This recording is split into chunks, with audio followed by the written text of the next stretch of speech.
জলের গভীরে কাদামাটি ঢাকা জোয়ার ভাটা অঞ্চলে লুকিয়ে থাকা এক ভয়ঙ্কর যোদ্ধা। তার চোখ দুটো যেন রাতের আঁধারে জ্বলতে থাকা প্রদীপ, আর তার আক্রমণ বিদ্যুতের গতিতে। আজ আমরা জানব সেই রহস্যময় শিকারীর গল্প, যে প্রকৃতিকে নিয়ন্ত্রণ করে তার শক্তি আর ধৈর্যের মাধ্যমে। সে হলো ঈগল, লবণ জল কুমির। চলুন জলের রাজ্যের এই কিংবদন্তি শিকারীকে নিয়ে শুরু করি আমাদের অভিযান। ঈগলের পরিচয় আকাশের রাজাধিরাজ। ঈগল বাংলায় যাকে আমরা ঈগল পাখি বলি, প্রকৃতির এক অনন্য সৃষ্টি।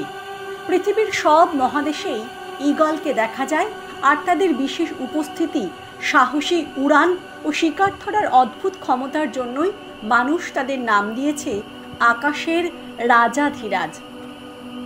ঈগল মূলত শিকারী পাখিদের মধ্যে অন্যতম, অর্থাৎ তারা বার্ড অফ প্রে বা শিকারী পাখি পরিবারের অন্তর্গত।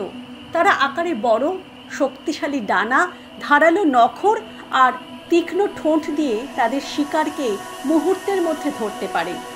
ঈগল শুধু প্রাণী জগতে নয়, মানব সভ্যতার ইতিহাসেও গভীরভাবে যুক্ত।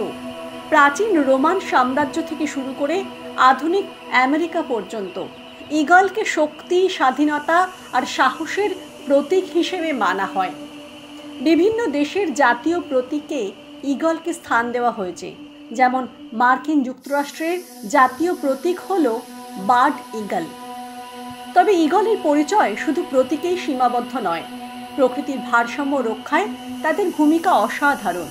তারা ছোট স্তন্যপায়ী প্রাণী, সাপ, মাছ থেকে শুরু করে মৃত প্রাণীকেও খাদ্য হিসেবে গ্রহণ করে। ফলে প্রকৃতির খাদ্য শৃঙ্খল ঠিক রাখতে ঈগল গুরুত্বপূর্ণ অবদান রাখে। ঈগলকে দেখা যায় পাহাড়, মরুভূমি, সমুদ্র তীর বা বনাঞ্চল, প্রায় সব জায়গাতেই। তবে প্রতিটি প্রজাতি তাদের নিজস্ব পরিবেশ অনুযায়ী খাপ খাইয়ে নিয়েছে, আর এই বৈচিত্র্যের মধ্যেই লুকিয়ে আছে তাদের বিশেষত্ব। ঈগলের শারীরিক বৈশিষ্ট্য ও আশ্চর্য ক্ষমতা। ঈগলের শারীরিক গঠন তাদের শিকারী পাখি হিসেবে আলাদা করে তুলেছে। তাদের ডানা বিস্তার অনেক প্রজাতির ক্ষেত্রে 2 থেকে 3 মিটার পর্যন্ত হতে পারে। এই বিশাল ডানা ঈগলকে সহজে আকাশে ভেসে থাকতে সাহায্য করে। অনেক সময় তারা ঘন্টার পর ঘন্টা ডানা না ঝাপটিয়েই আকাশে উঠতে পারে, কারণ তারা বায়ুর স্রোত ব্যবহার করে ভেসে বেড়াতে অভ্যস্ত। তাদের ঠোঁট বাঁকানো ও ধারালো, যে শিকারকে ছিঁড়ে ফেলতে ব্যবহৃত হয়। ঈগলের জীবনের চক্র, বাসা বাঁধা থেকে মৃত্যুর লড়াই। ঈগলের জীবন শুরু হয় ডিম থেকে। মা ঈগল সাধারণত 1 থেকে 3টি ডিম পাড়ে এবং ডিম ফোটার সময়কাল প্রায় 35 দিন। এই সময় মা ও বাবা দুজনেই ডিমের যত্ন নেয়। ডিম ফুটে বের হওয়া বাচ্চারা প্রথমে খুব দুর্বল থাকে। বাবা মা তাদের জন্য শিকার এনে খাওয়ায়। বড় হতে হতে তারা উঠতে শেখে। সাধারণত 10 থেকে 12 সপ্তাহের মধ্যেই বাচ্চা ঈগল প্রথমবার উঠতে পারে। ঈগলরা দীর্ঘজীবী। অনেক প্রজাতি প্রায় 30 বছর পর্যন্ত বাঁচে। আবার বন্দিদশায় কিছু ঈগল 50 বছর পর্যন্তও বেঁচে থাকে। তবে বয়স বাড়ার সঙ্গে সঙ্গে ঈগলদের জন্য জীবন সংগ্রাম কঠিন হয়ে ওঠে। শিকার ধরতে অসুবিধা হয়, ডানা দুর্বল হয়ে যায়। প্রকৃতির নিয়মেই তারা মৃত্যুর দিকে এগোয়। তবে ঈগলের জীবনের প্রতিটি ধাপই সংগ্রাম আর শক্তির প্রতীক।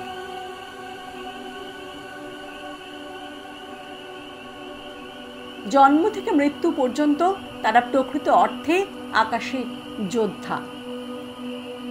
হুমকি ও সংরক্ষণ ঈগলের ভবিষ্যৎ। যদিও ঈগল আকাশের রাজা, তবুও মানুষের কার্যকলাপ তাদের অস্তিত্বকে হুমকির মুখে ফেলেছে। বন উজাড়, শিকার, পরিবেশ দূষণ এবং খাদ্য সংকট ঈগলদের সংখ্যা কমিয়ে দিচ্ছে। বিশেষ করে বাল্ড ঈগল একসময় প্রায় বিলুপ্তির পথে চলে গিয়েছিল।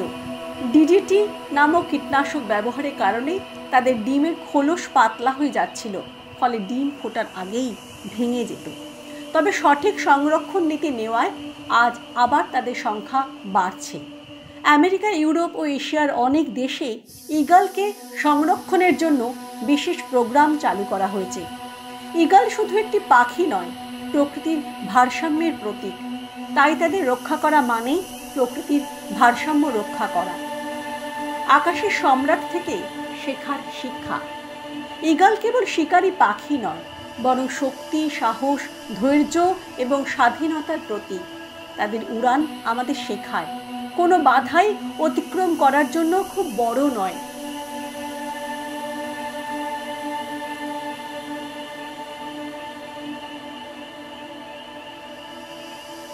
প্রকৃতির দান হিসেবে ঈগল আমাদের পরিবেশকে রক্ষা করে, খাদ্য শৃঙ্খলকে স্থিতিশীল রাখে, আর সাংস্কৃতিক প্রতীক হিসেবে তারা আমাদের মনে করিয়ে দেয় যে স্বাধীনতা ও শক্তি মানুষের জীবনে কতটা গুরুত্বপূর্ণ।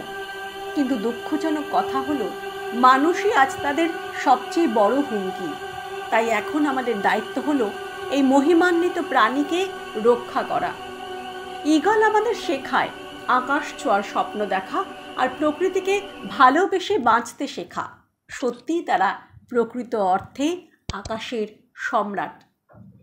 প্রকৃতি শুধু সুন্দর নয়, ভয়ঙ্কর বটে। ঈগল আমাদের মনে করিয়ে দেয় যে প্রতিটি প্রাণীরই আছে নিজস্ব গুরুত্ব, নিজস্ব ভূমিকা। যদি আমরা তাদের রক্ষা করতে পারি, তাহলে আমাদের পৃথিবীও আরও ভারসাম্যপূর্ণ থাকবে।